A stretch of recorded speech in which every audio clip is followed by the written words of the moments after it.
This shrub here is called gray dogwood.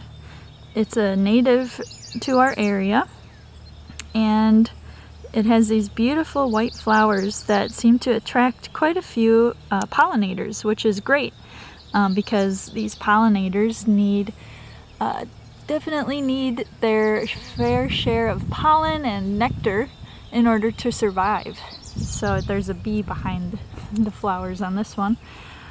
Gray dogwood has gorgeous flowers like you see, and they flower all through summer and are a great addition to your backyard if you're looking for shrubs to plant. They get, this is probably 6 feet, and they can be a great addition if you're looking for that native ecosystem in your backyard.